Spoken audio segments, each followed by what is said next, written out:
हरिः ओम् श्रीगुरुभ्यो नमः। हरिः ओम्। ॐ नमो भगवते स्वामिनिर्भयानन्दाय। ॐ नमो भगवते स्वामि अचलपरिपूर्णानन्दाय। हरिः ओम्। गुरुर्ब्रह्मा गुरुर्विष्णुः गुरुर्देवो महेश्वरः गुरुः साक्षात् परं ब्रह्म तस्मै श्री गुरवे नमः। ब्रह्मानन्दं परमसुखदं केवलं ज्ञानमूर्तिं द्वन्द्वातीतं गगनसदृशं तत्त्वमस्यादिलक्ष्यम् एकं नित्यं विमलमचलं सर्वधी साक्षिभूतं भावातीतं त्रिगुणरहितं सद्गुरुं तं नमामि। ॐ नमो ब्रह्मादिभ्यो ब्रह्मविद्या साम्प्रदाय कर्तृभ्यो वंशऋषिभ्यो महाभ्यो नमो गुरुभ्यः। सर्वोपप्लवरहित प्रज्ञानघन प्रत्यगद्धो ब्रह्मैवाहमस्मि अहं पदार्थरहितः। सदाशिवसमारभते श्रीमहाविष्णु सूर्य याज्ञवल्क्य जनक व्यास सुखयोगी व्यास शुकयोगी सान्दीप श्रीकृष्णजगद्गुरुभ्यां शङ्करभगवत्पादाचार्यमध्यमाम् श्रीधर शिवरामाख्य कृष्णदेशिकवराभ्याम् मन्मडुपु सुब्बयार्य कोल्लिकोटयार्य गुरुप्रसादरावार्य स्वामी निर्भयानन्दाख्य अचलपरिपूर्णानन्दाभ्याम् अस्मदाचार्यपर्यन्तां वन्दे गुरुपरम्पराम्। ॐ सहना भवतु सहनौ भुनक्तु सह वीर्यं करवावहै तेजस्विनावधीतमस्तु मा विद्विषावहै। ॐ शान्ति शान्ति शान्तिः।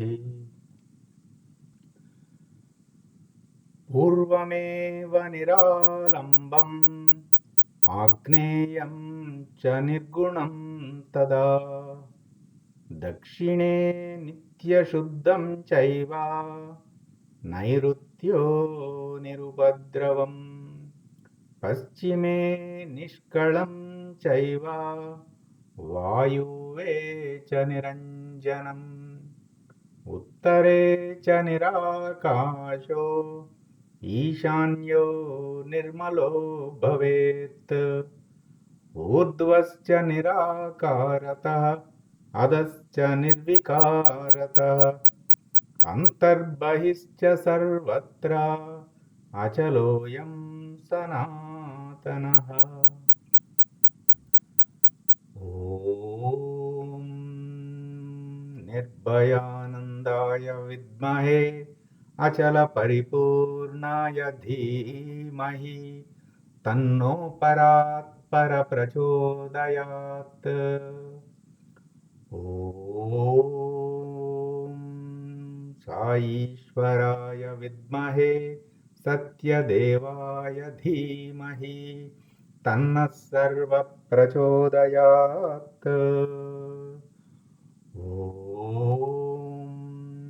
तत्पुरुषाय विद्महे महादेवाय धीमहि తన్నో రుద్ర ప్రచోదయాత్.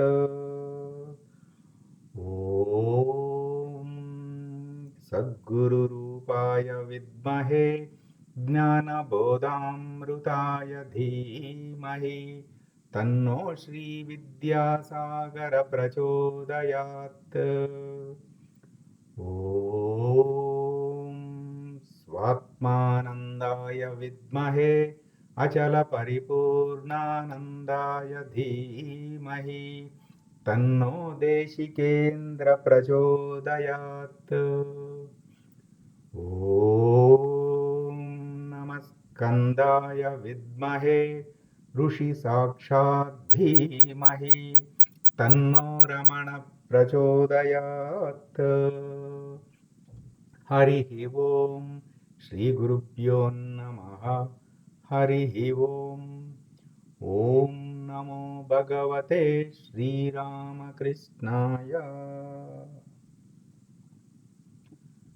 సాయిరామ్ అండి.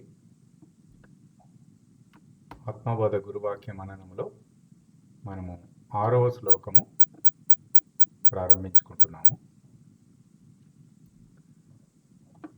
సంసార స్వప్నతుల్యో హి రాగద్వేషాది సంకులః స్వకాలే సత్యవద్భాతి ప్రబోధే సత్యవద్భవేత్. సంసార స్వప్నతుల్యో హి రాగద్వేషాది సంకులః స్వకాలే సత్యవద్భాతి ప్రబోధే సత్యవద్భవేత్. ఇక్కడ గురుదేవులు మరొక మెట్టు ఎక్కిస్తున్నారు మనం. సంసార స్వప్నతుల్యోహి, ఈ సంసారమును స్వప్నముతో పోల్చారు. ఈ సంసారం అనే స్వప్నము రాగద్వేషములు అనే ద్వంద్వములతో సంకులః బంధిస్తుంది. ఇంకా స్వకాలే, ఇక్కడ స్వకాలే అంటే సంసారమును సంసారముగా, అంటే ఆ సమయంలో, ఏ సమయంలో? సంసారము కనిపిస్తున్న సమయంలో, సంసారము భాషిస్తున్న సమయంలో అప్పటికి అదే సత్యం. పాము కనిపిస్తున్న సమయంలో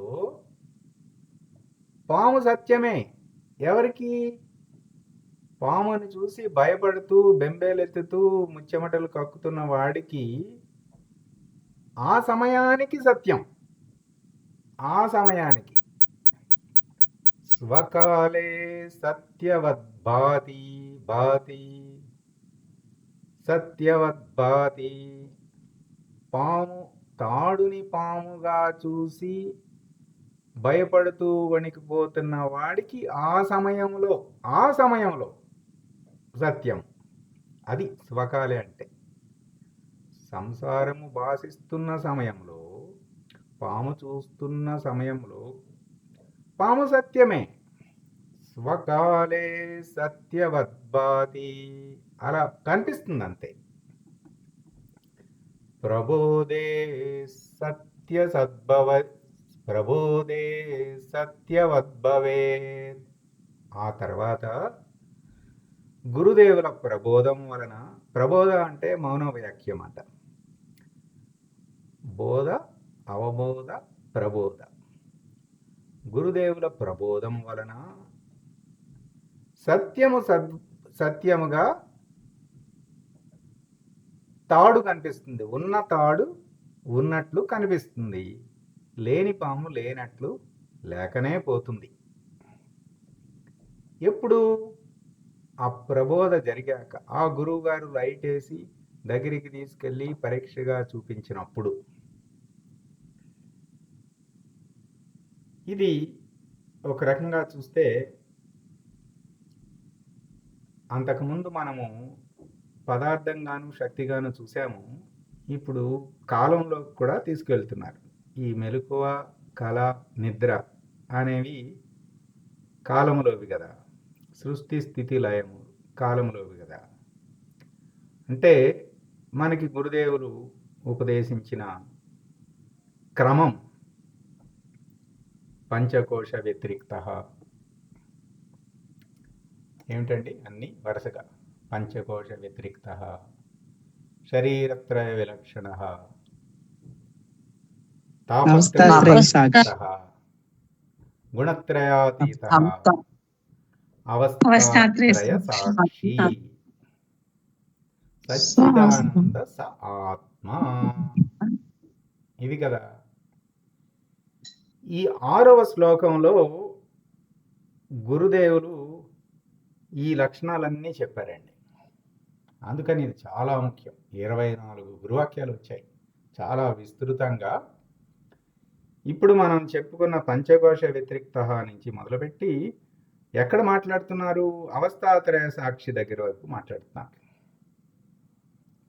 అందుకని దీనికి అంత ప్రాశస్త్యం మాట. అందుకని ఒక్కటొక్కటిగా గురుదేవులకు నమస్కరించుకుని మనము ఎట్లా చెప్పారో అర్థం చేసుకునే ప్రయత్నం చేద్దాం.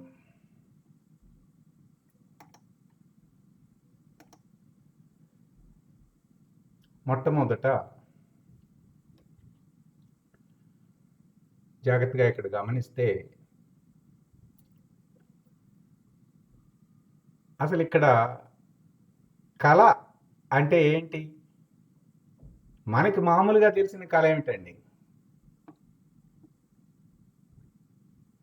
మనకి మామూలుగా తెలిసిన కళ ఏమిటి అంటే నిద్రపోయినప్పుడు సగం మెలకువ, ఇంకా పూర్తిగా నిద్ర రాలేదు, సగం నిద్ర, ఆ మధ్య సంధి స్థితి ఉంది.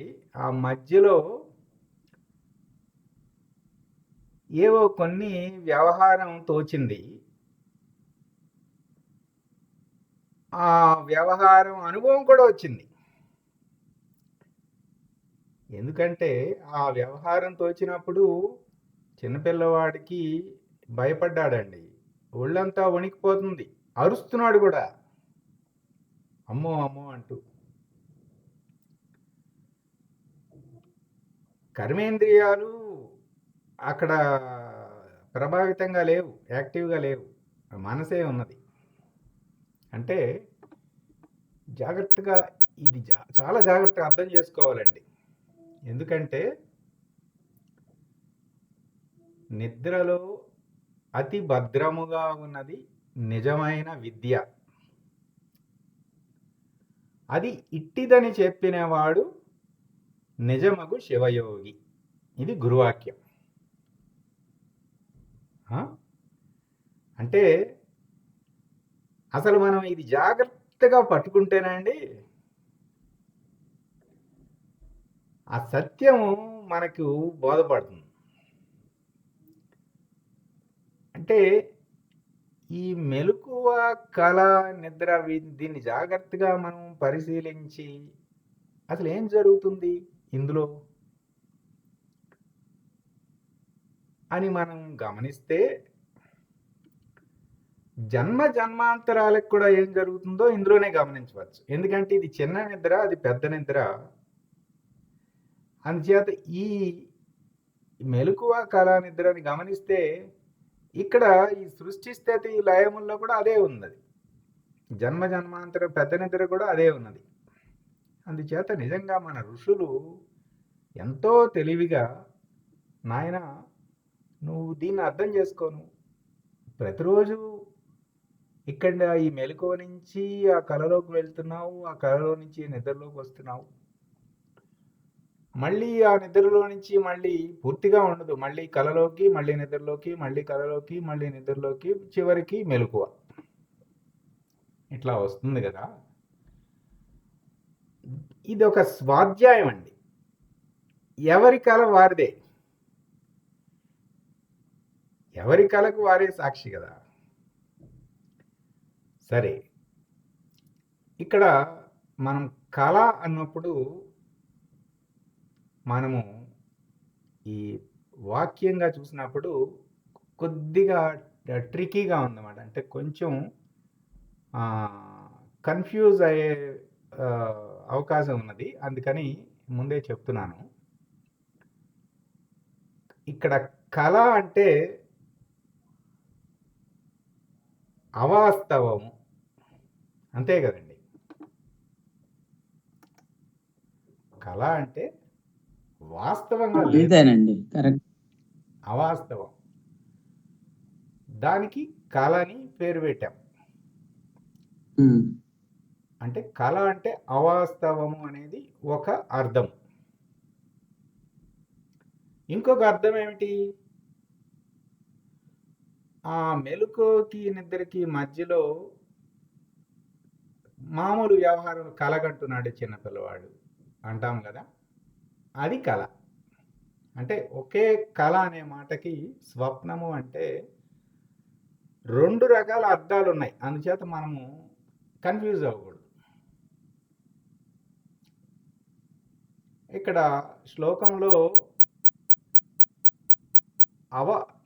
అది నర స్వప్నము, ఇది సుర స్వప్నం అంటే ఇది అవాస్తవమే, అది అవాస్తవమే.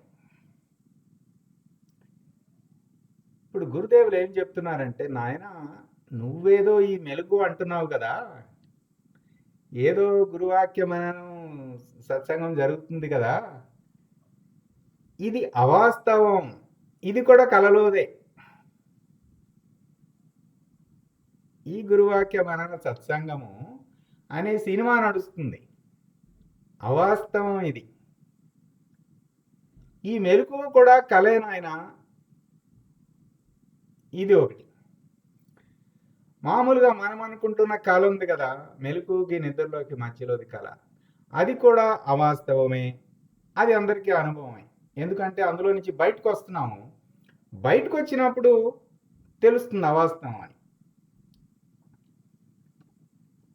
అదే ఇక్కడ గుర్తుపెట్టుకోవాలండి.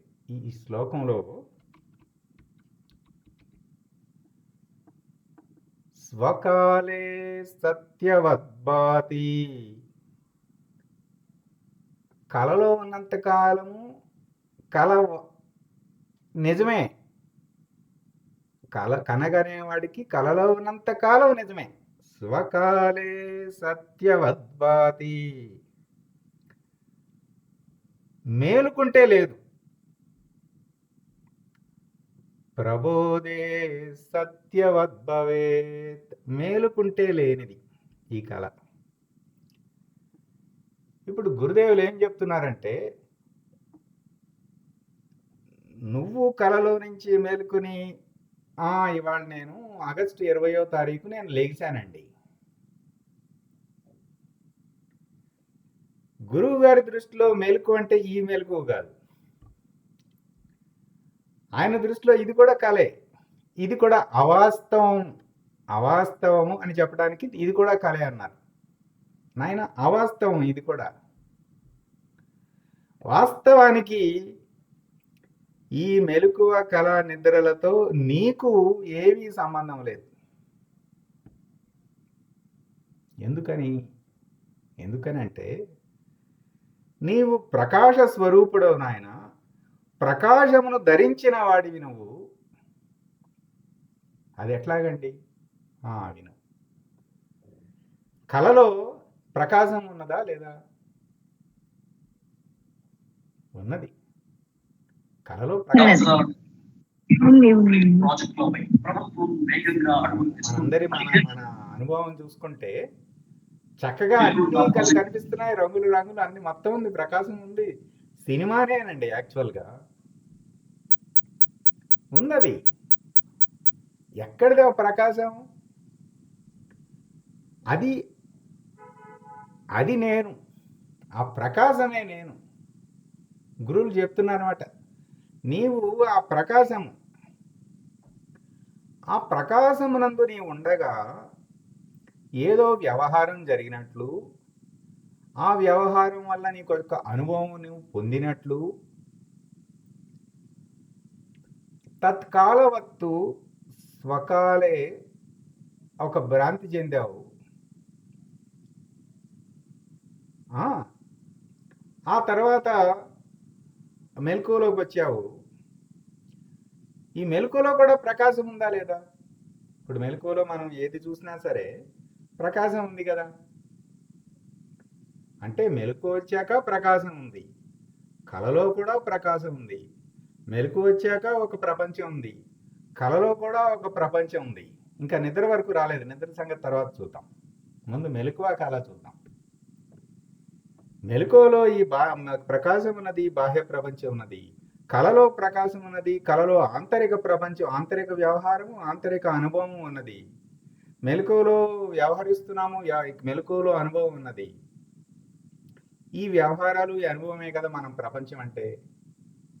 ఈ మెలకువలో ఉన్న ప్రపంచము, ఆ కళలో ఉన్న ప్రపంచము, ఈ రెండింటితో నీకు ఏమీ సంబంధం లేదు.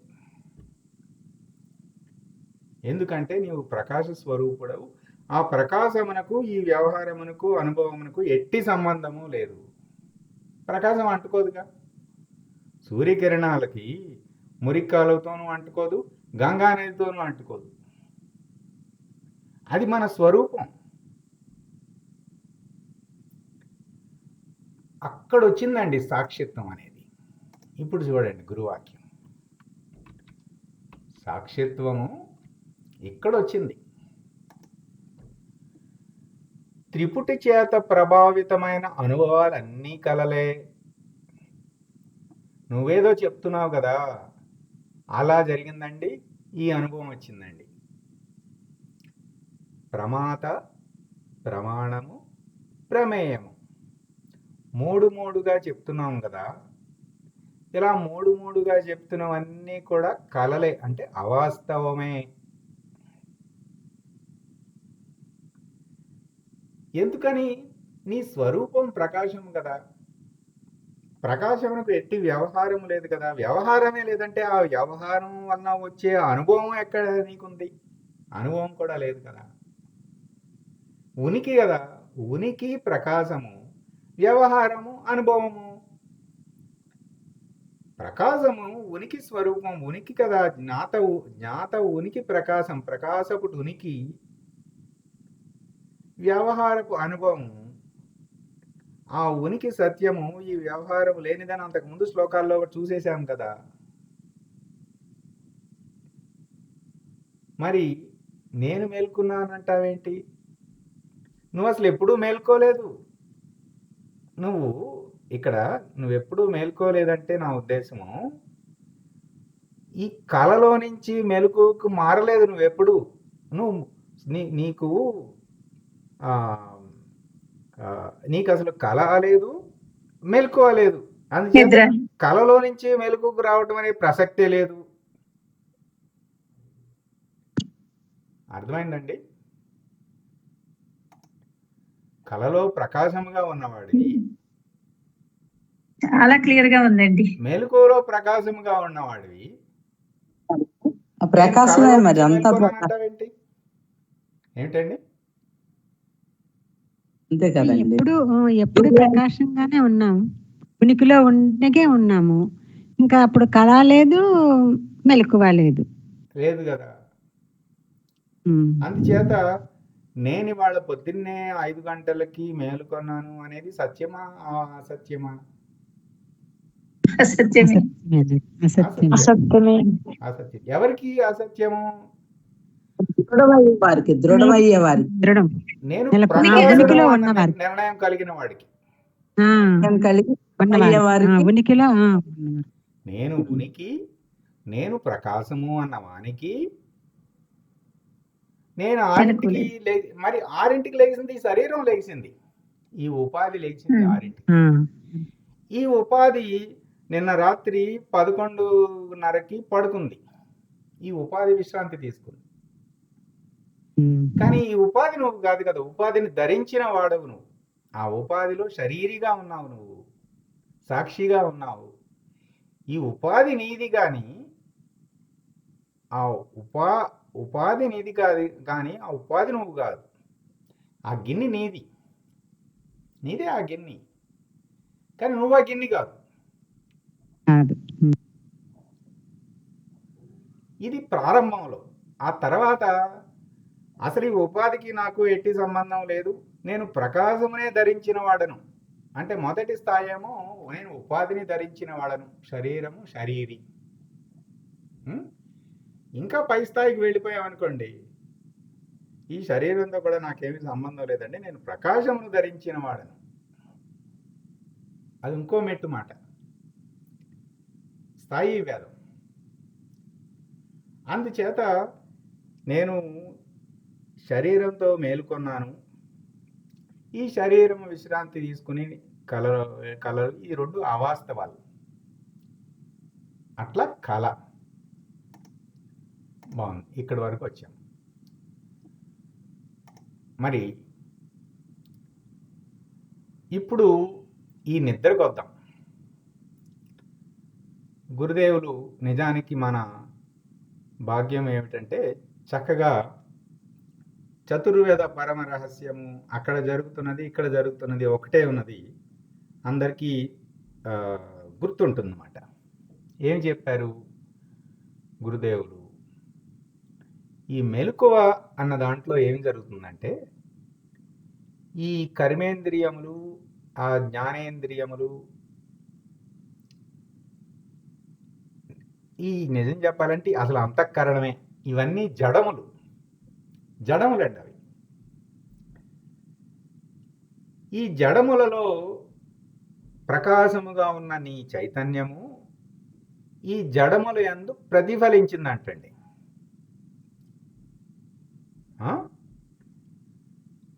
అంటే ఆ చైతన్యము జ్ఞాత ప్రకాశము ఆ మనసునందు ప్రతిఫలించింది.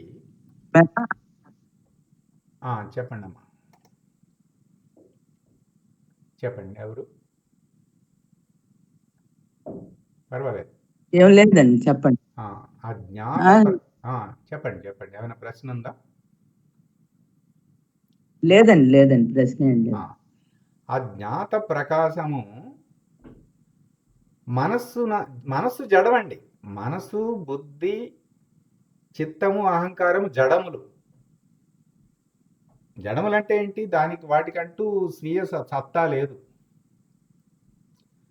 చెట్టు దాని అంతటా అది కదులుతుందా? కదలదు. గాలి వస్తే కదులుతుంది, అంతే. గాలి రాకపోతే అది అట్ట ఉండటమే, అంతే, కదలలేదు. స్వీయ చలనం లేదు. ఈ ఫోన్ ఉందండి, ఈ ఫోను జడం. నేను కదిలిస్తే తప్ప ఇది కదలదు. ఈ మనోబుద్ధి చిత్తాహంకారములు జడములు.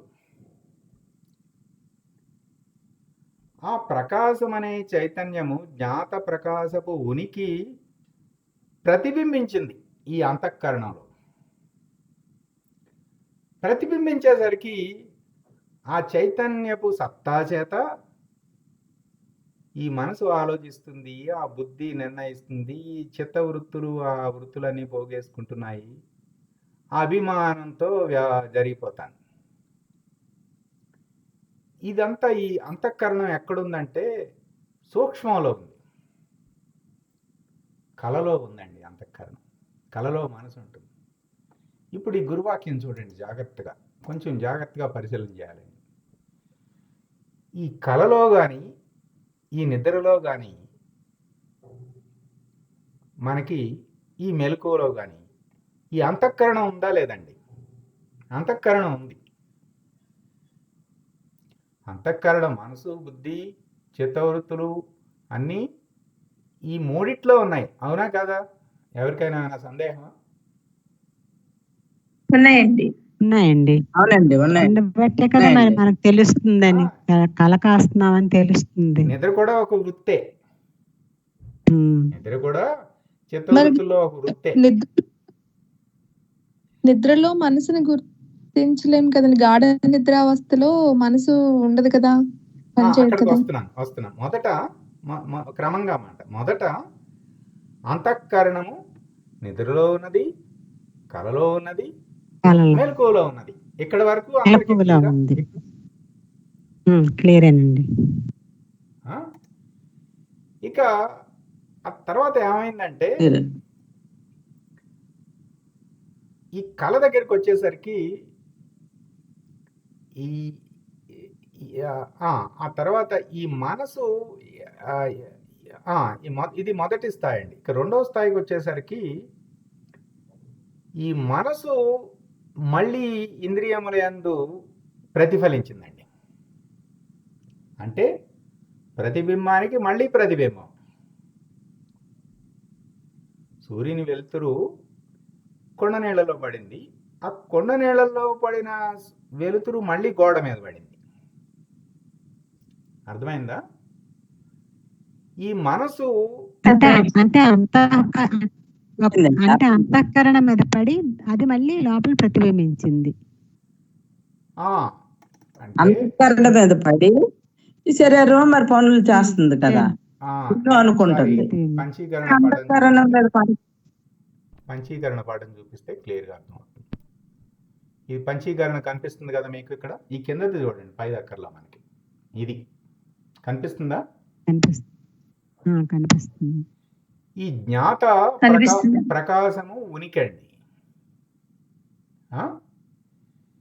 ఈ ప్రకాశము ఆ ఉనికిగా ఉన్నది, ఉనికికే ప్రకాశం ఉంటుందన్నమాట.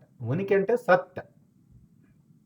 దానికే ఆ ఉనికిని గుర్తిస్తే చైతన్యము, అందులో నిలకడ చెందితే ప్రకాశము, అదే జ్ఞానము, అదే ఆనందము, పూర్ణత్వ స్థితి. ఈ సచ్చైతన్య ప్రకాశ జ్ఞాన ఆనందములు ఇక్కడే. అయితే కేవలం ప్రకాశముగా ఉన్నది ఇక్కడ, ఉనికిగా ఉన్నది, అది కొంచెం ఒక పక్కకి జరిగిందండి. పక్కన ఎవరు? వాయువు ఉంది ఇక్కడ. దాని యందు ప్రతిఫలించింది ఆ ప్రకాశము, ఆ చైతన్యము ఇందులో ప్రవేశించింది ఈ మనసులో. అట్లాగే బుద్ధిలో, ఈ బుద్ధి ఏమిటి? అగ్నితత్వం. ఈ చిత్తము జలతత్వము, ఈ అహంకారమేమో పృథ్వీతత్వం. ఈ నాలుగిట్లో ప్రవేశించింది. నిజానికి ఈ నాలుగు జడములు. మనమేదో బుద్ధి బుద్ధి నాకంత ఎరా బుద్ధి లేదా అంటారు. అది బుద్ధి జడం, అది జడం అసలు. ఎరా నీకు బుద్ధి లేదా అంటే, ఎరా నీకు నువ్వు స్వయంగా ఉనికి స్వరూపం కదా, ప్రకాశ స్వరూపం కదా, ఆ ప్రకాశం నీ జడమైన నీ బుద్ధిలో ప్రవేశించలేదా అని అడుగుతున్నాడు మాట ఆయన. మొదట ఇక్కడికి వచ్చింది, ఈ నాలుగిట్లోకి వచ్చిందండి. ఆకాశ పంచకమే కదా మొదట ఏర్పడింది. ఆ తర్వాత ఏమైందంటే, ఇంద్రియములు అన్నిటికీ రాజు ఎవరండి? మనస్సేనండి. ఎవరో జ్ఞాత అంటున్నారు. నేనండి. ఈ కర్మేంద్రియాలు, ఈ వాక్పాణి పాద గుహ్య పాయువులు, ఈ విషయ పంచకము, శబ్ద స్పర్శ రూపరస గంధములు, ఈ జ్ఞానేంద్రియములు, శ్రోత్రక్ చక్షు జిహ్వ గ్రాణములు, ఈ పంచ ప్రాణాలు, ప్రాణాపాన సమాన వ్యాన ఉదాన వ్యాయు, సమాన ఉదాన వ్యాన వాయువులు.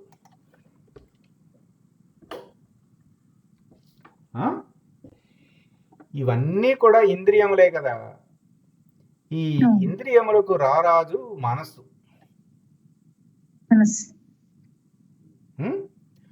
ఆ మనసుకు అధిష్టానం బుద్ధి.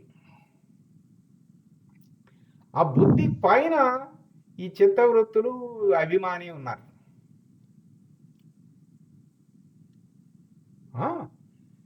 ఇప్పుడు ఏమవుతుందంటే, మనం కలగనేటప్పుడు ఈ ఇంద్రియములన్నీ కూడా విశ్రాంతి తీసుకుంటున్నాయి. అవి వ్యవహరించడం లేదు. జడములు అయిపోయి, కాలు కదపట్లేదు, చేయి కదపట్లేదు, ఏమీ లేదండి. కలగనేటప్పుడు ఈ కర్మేంద్రియాలు పనిచేస్తున్నాయా పని చేయట్లేదా కలగనేటప్పుడు? లేదండి లేదు. పని చేయట్లేదు. మరి ఆ రూమ్ లో శరీరం మొత్తం జడంగా పడి ఆ రూమ్ లో ఒక జిలేబీ పెట్టుందండి. ఆ రూమ్ లో ఎవరో ఒక అబ్బాయి కలగంటున్నాడు, నిద్రపోతున్నాడు, కలగంటున్నాడు.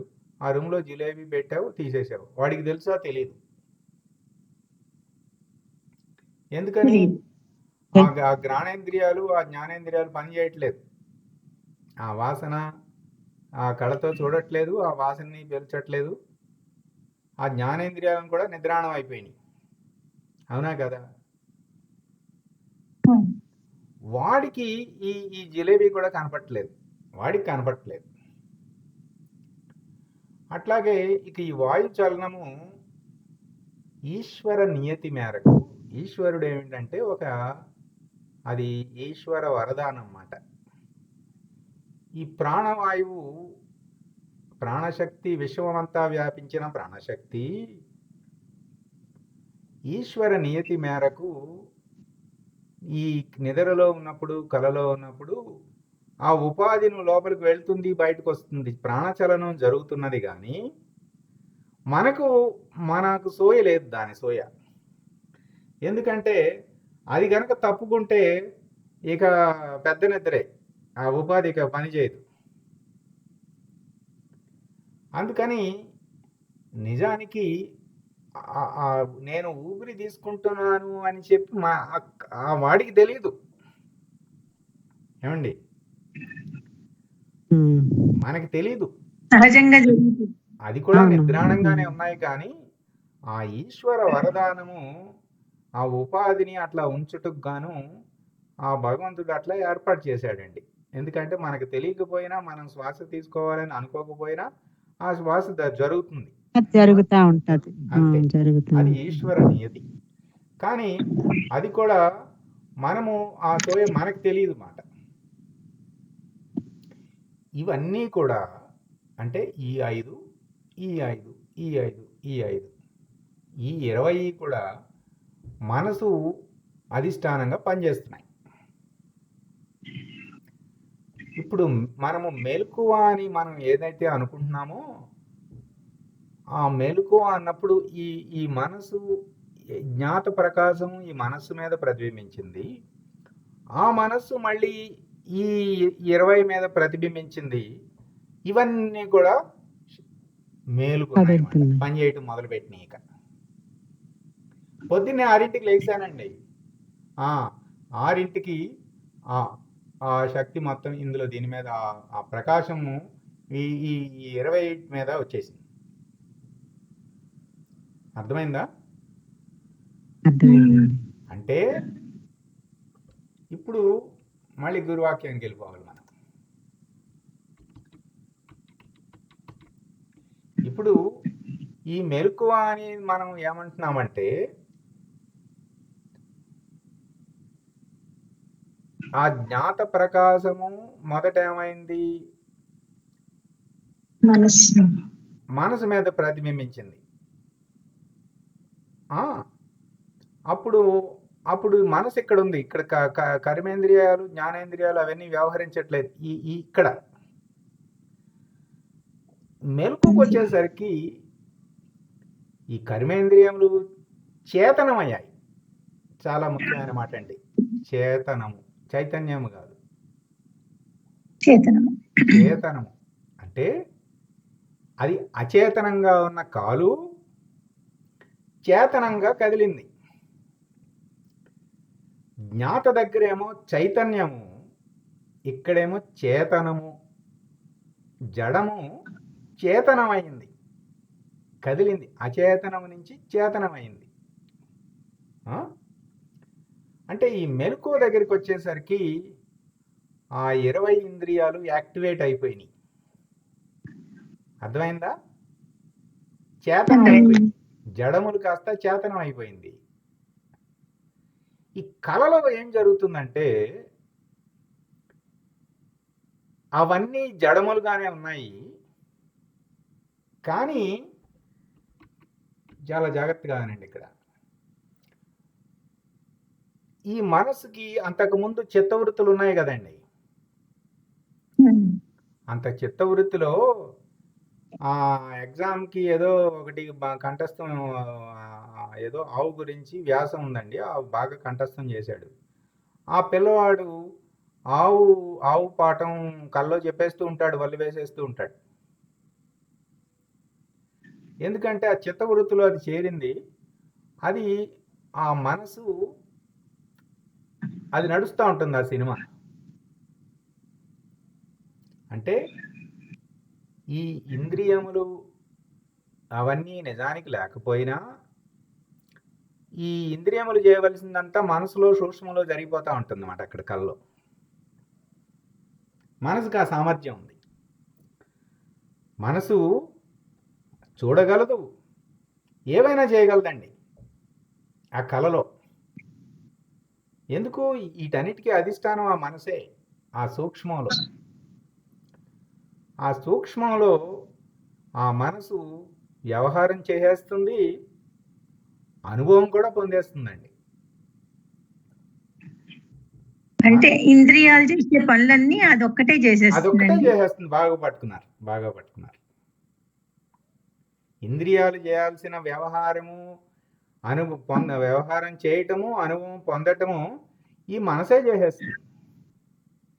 సూక్ష్మంగా చేసేస్తుంది, స్థూలంగా చేయట్లా, సూక్ష్మంగా చేసేస్తుంది. ఇది మెలకువ కళలో జరుగుతున్నది.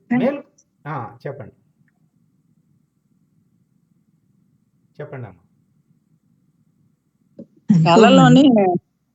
కళలో చేస్తుందండి సూక్ష్మంగా. కళలో సూక్ష్మంగా చేసేస్తుంది. ఇంద్రియాలు చేసే పని అంతా ఇవన్నీ అచేతనములు అయిపోయినాయి కదా, దాని మీద ప్రకాశం లేదు, అచేతనములు అయిపోయినాయి. కానీ మనసు చేతనంగానే ఉంది. కళలో ఉన్నప్పుడు ఏం చేస్తుందంటే ఈ ఇంద్రియాలు చేసే పని అంతా మనసే చేసేస్తుంది, సూక్ష్మంగా చేసేస్తుంది. అందుకనే మనం వ్యవహరించేస్తున్నాము, అనుభవం పొందుతున్నాం. అంటే హరిఓం అండి, అంటే మనసు అప్పుడు సూక్ష్మ శరీరం దగ్గరగా ఉంటుంది. సూక్ష్మం అంటే మనసేగా, సూక్ష్మ శరీరం అంటే మనసే. అంటే అక్కడ ఒక ఉదాహరణ చెప్తారండి స్వామి. సినిమాలో అన్ని పాత్రలు డైరెక్టర్, ప్రొడ్యూసర్ మొత్తం అంతా ఒక్క మనసే అంతే చేస్తుంది అంటారు. ఏదైనా చేసేచ్చు. ఇప్పుడు ఎగిరే ఏనుగుని సృష్టించాలని అనిపించిందండి, సృష్టించేస్తుంది. అది ఏనుగు ఎగురుతూ ఉంటుంది కల్లో. మనం కూడా ఎగురుతూ ఉంటాం కల్లో. ఏదైనా ఏది అనుకుంటే అది అయిపోతుందండి, ఏది అనుకుంటే అది అయిపోతుంది. స్థూలంతో సంబంధం లేదు, సూక్ష్మే అంతా. అన్ని జిమ్మికులు పనిచేస్తాయి అక్కడ.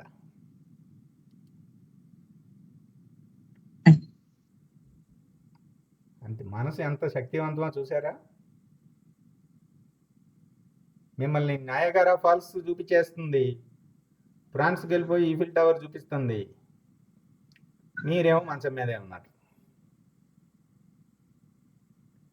ఎంత శక్తి! అందుకనే ఈ మనసే బంధమునకు మోక్షమునకు ఇది కారణం అండి. చాలా చాలా ముఖ్యం ఇది, చాలా శక్తి. దీని వెనకమాల ఆ అనంతమైన, ఎందుకని అంత మనిషికి అంత శక్తి వచ్చిందండి? ఎందుకని వచ్చింది? జ్ఞాత ప్రక్కనే ఉంటుంది కదండి, అందుకని. అంటే దాని మీద ప్రతిఫలించిన చైతన్యం మామూలు చైతన్యం కాదండి, విశ్వవ్యాప్తమైన అనంతమైన జ్ఞాత ప్రకాశం. అది అంత జ్ఞాత ప్రకాశము ఈ మనసు మీద పడేసరికి అది మామూలు శక్తి కాదు, అది అంత అనంతమైన శక్తి. ప్రతిబింబానికి వచ్చినంత శక్తి. నిజానికి ఆ జ్ఞాత ప్రకాశానికి ఇంకెంత శక్తి ఉందండి? దాని నీడకి ఇంత శక్తి ఉందంటే అసలు ప్రకాశానికి ఎంత శక్తి ఉంటుంది? గుర్తించాలి అంతే. అందుకనే మనకి ఈ సెల్ఫ్ హిప్నాసిస్ అని ఇవన్నీ కూడా ఈ యోగ మార్గంలో నుంచి వచ్చినవి. అదేంటంటే వాళ్ళు హిప్నాసిస్ స్థితిలోకి తీసుకెళ్ళిపోతే మామూలుగా వాళ్ళు అంత బరువుని ఎత్తలేరు. ఆ స్థితిలోకి వెళ్ళిపోయి ఆ మనస్సుని కంట్రోల్లోకి తీసేసుకుంటాడు అనమాట. ఆ హిప్నాసిస్ చేసేవాడు చేసుకుని, ఇదిగో నీకు శక్తి ఉంది, నువ్వు చేయగలవు, ఎత్తగలవు ఈ రాయిని అంటే ఎత్తేస్తాడు రాయిని. వాడి ఎముకలకు అంత పట్టుత్వం లేకపోతే వాడి ఎముకలన్నా ఇరిగిపోతాయి, కానీ వాడు మాత్రం లేపేస్తాడు. వాడికి తెలియదు ఎముకలు బలహీనంగా కూడా ఎముకలు ఇరిగిపోతాయి, కానీ వాడు లేపేస్తాడు. ఆ మనసుకు అంత శక్తి. మనసు చాలా ప్రమాదమైనదండి. అది మనిషిని బ్రతికించగలదు, చంపేయగలదు కూడా. అందుకే మనం చెప్పుకున్నాం, సంవత్సరానికి సుమారు 1,50,000, 1,75,000 official national crime research bureau వాళ్ళ పోలీసు వాళ్ళ లెక్కల ప్రకారం అంతమంది ఆత్మాహుతి చేసుకుంటున్నారంటే ఈ మనసు ఎలా పనిచేస్తుందో వాళ్ళకి తెలియట్లేదు అంతే. ఇది ఒక పనిముట్టు. ఎంత పెద్ద పనిముట్టు అంటే ఒక స్పేస్ క్రాఫ్ట్ మాట. ఇది వేసుకుని మనం ఆకాశంలో అంతరిక్షం మొత్తం తిరిగి రావచ్చు. అంత పెద్ద పనిముట్టు ఇది. అది అందరికీ అందుబాటులో ఉన్నది. మనకి ఎడ్ల బండి తోలటమే రాదు, కారు తోలటం రాదు, విమానం తోలటం రాదు, స్పేస్ క్రాఫ్ట్ తోలటం అసలు రాదు. ఈ అసలు రాని వాడికి ఆ మనసుని ఇచ్చేసాం. ఏమవుతుందండి, ఇప్పుడు మిమ్మల్ని తీసుకెళ్ళి ఏరోప్లేన్ పెట్టేసి తీసుకెళ్ళి ఇక్కడ బెంగళూరు నుంచి న్యూయార్క్ అన్నారండి, ఏం చేస్తాం? అదే పరిస్థితి మాట. ఒక అడుగు కూడా కదలదు. ఏంటండి? ఒక అడుగు కూడా కదలదు అక్కడ. అంటే ఈ మనసు అనే దాన్ని అర్థం చేసుకుని తాళం ఇటు తిప్పితే చక్కగా న్యూయార్క్ తీసుకెళ్ళిపోతుంది. తాళం ఇటు తిప్పామా ఆ విమానం పేరు. చాలా శక్తివంతమైనది. అందుకని మన ఆధ్యాత్మిక సాధనలో, జ్ఞాన మార్గంలో అసలు ఈ మనసు అంటే ఏంటి, దానికి అంత శక్తి ఎందుకు వచ్చింది, ఎలా పనిచేస్తుంది అది, ఆ మనసులో కళ ఎందుకు వస్తుంది, వ్యవహరించటం అంటే ఏంటి, ఈ మెలకువ అంటే ఏంటి, మెలకువలో ఎలా వ్యవహారం జరుగుతుంది, మెలకువలో ఎలా అనుభవం వస్తుంది, కళలో ఎలా జరుగుతుంది, కళలో అనుభవం వస్తుంది, ఈ మెలకువ కళ ఎలా అవుతుంది, కళలో మెలకువ ఎలా అవుతుంది, ఇవన్నీ మన ఋషులు, శాస్త్రజ్ఞులు, ఋషులు, మహానుభావులు పూర్తిగా స్టడీ చేసి పారేసి, సిద్ధాంతాలు చేసి, ఉపనిషత్తుల రూపంలో, ప్రకరణ గ్రంథాల రూపంలో, బోధల రూపంలో మనకు అందించారు. ఇదే జ్ఞానం. ఆ జ్ఞానం ఉండటం చేత ఇక మనము ఎట్టి పరిస్థితుల్లో జ్ఞాన మార్గము ఇందులో చక్కగా ఉన్నప్పుడు ఇక ఎటువంటి పిచ్చి పనులు, అంతకుముందు ఈ పిచ్చి పిచ్చి తెలియక, ఇప్పుడు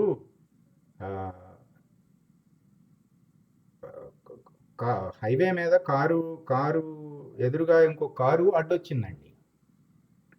వీడేదో లోకంలో ఉన్నాడు, వాడేదో లోకంలో ఉన్నాడు, వాడికి కొంచెం కోపం వచ్చింది, అదే నా కారుకి అడ్డొచ్చింది.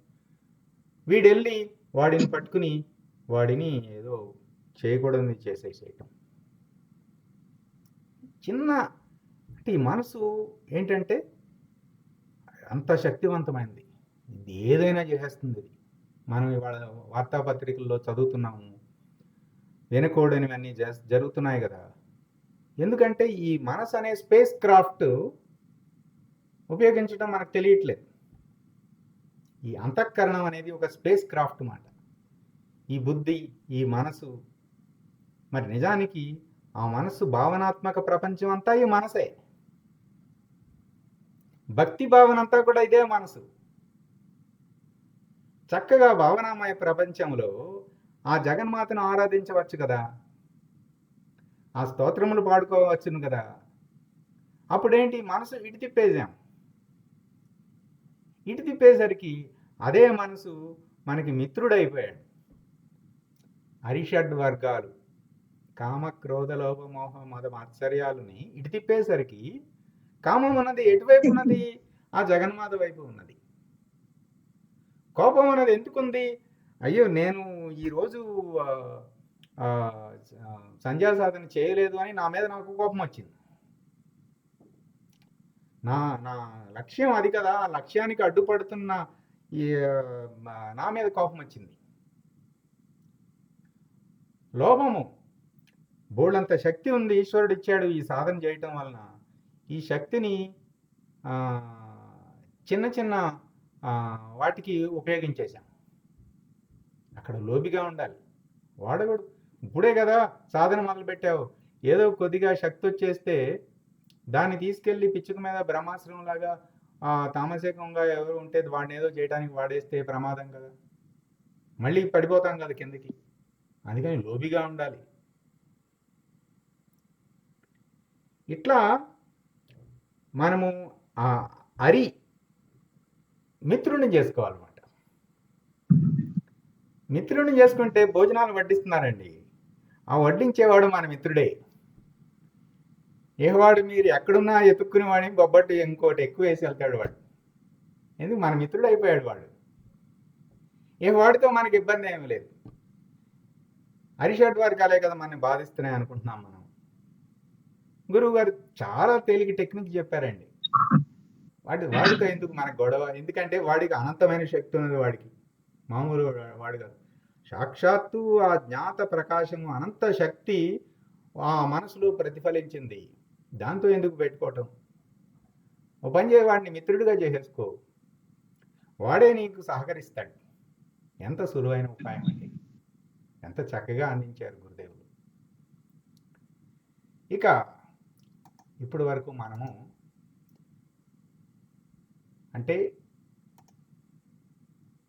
మనము మెలకువ అనేటప్పుడు ఇవి చేతనములయ్యాయి.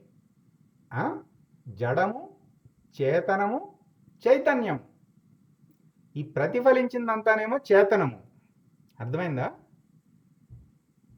జ్ఞాత చైతన్యం, ప్రకాశం, ఉనికి, జ్ఞానం, ఆనందము. అది ఈ మనసునందు మాత్రమే ప్రతిఫలించింది, చేతనము చేసింది.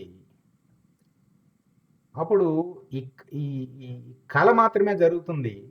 ఆ మనసు మళ్ళీ ఈ ఇంద్రియములు అంతటినీ చేతనం చేసేసింది, మెలకు వచ్చేసింది. ఇప్పుడు నిద్ర దగ్గరికి వద్దామండి. నిద్రలో ఈ మనసు కూడా అణిగిపోతుందండి. ఈ మనసు కూడా అణిగిపోతుంది. దాని మీద కూడా ఆ చైతన్యము విరమించేసింది. విరమించేసరికి, ఈ నిద్రకు వచ్చేసరికి మనసు కూడా జడమైపోయింది. బుద్ధి, చిత్తము, అహంకారం అవి అన్నీ కూడా విరమించేసిందండి. చిత్తవృత్తి మాత్రం ఉన్నది. ఆ నిద్ర కూడా ఒక వృత్తి. ఆ వృత్తి ఉంది. ఆ వృత్తి ఉంది కాబట్టే నిద్రలో నుంచి బయటకు వచ్చామండి. అది కూడా ఈశ్వర వరదానం అండి. ఎందుకంటే ఆ ఈశ్వర వరదానం లేకపోతే పడుకుని లేచాక మన కుటుంబ సభ్యులు మనం గుర్తించలేం. చూడండి ఎంత ఎంత వరదానము.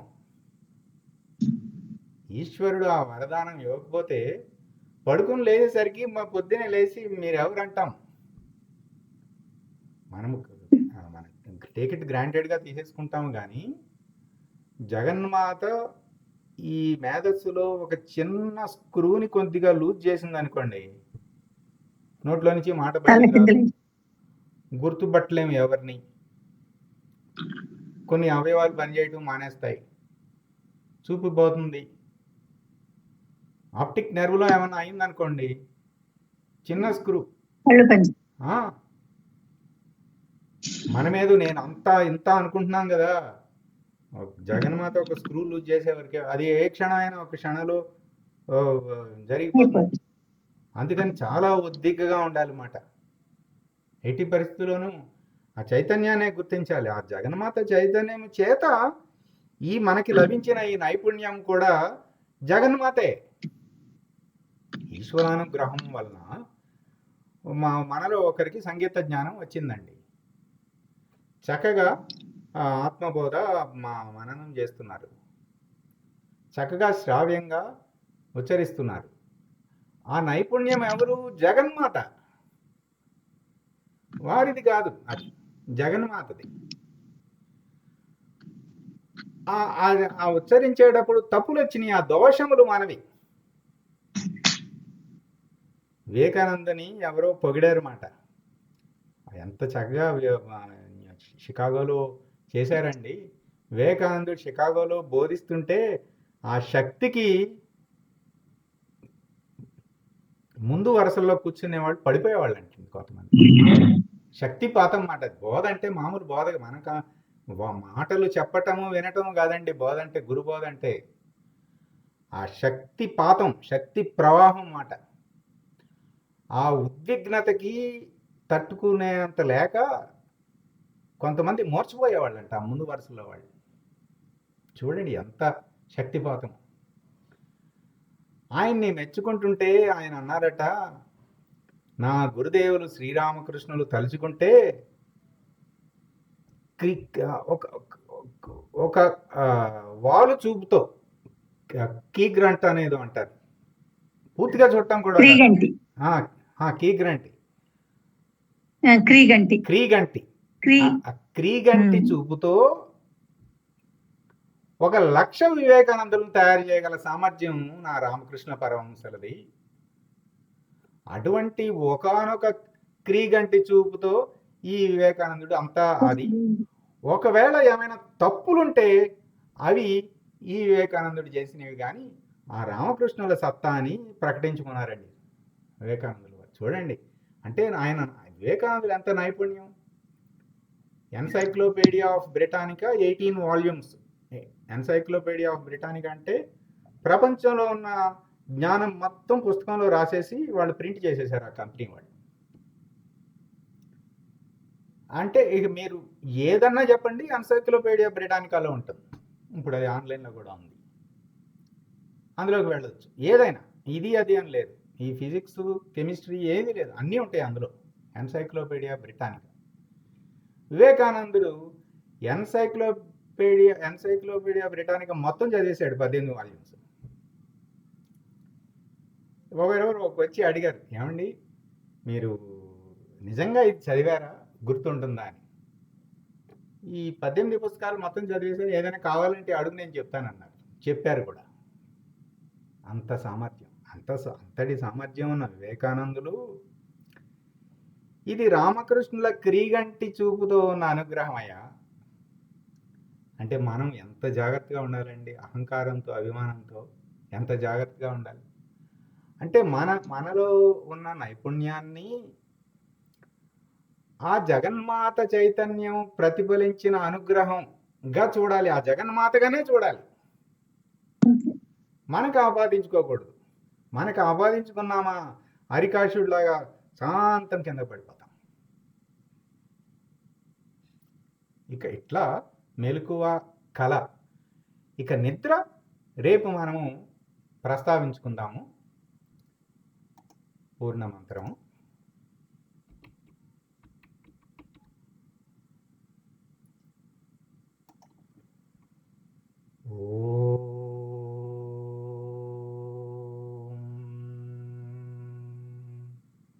పూర్ణమద పూర్ణమిదం పూర్ణాత్ పూర్ణముదచ్యతే పూర్ణస్య పూర్ణమాదాయ పూర్ణమేవావశిష్యతే. ఓం తత్సత్. ఓం శాంతి శాంతి శాంతి. హరి ఓం. శ్రీ గురుభ్యో నమః. హరి ఓం. సాయిరామ్.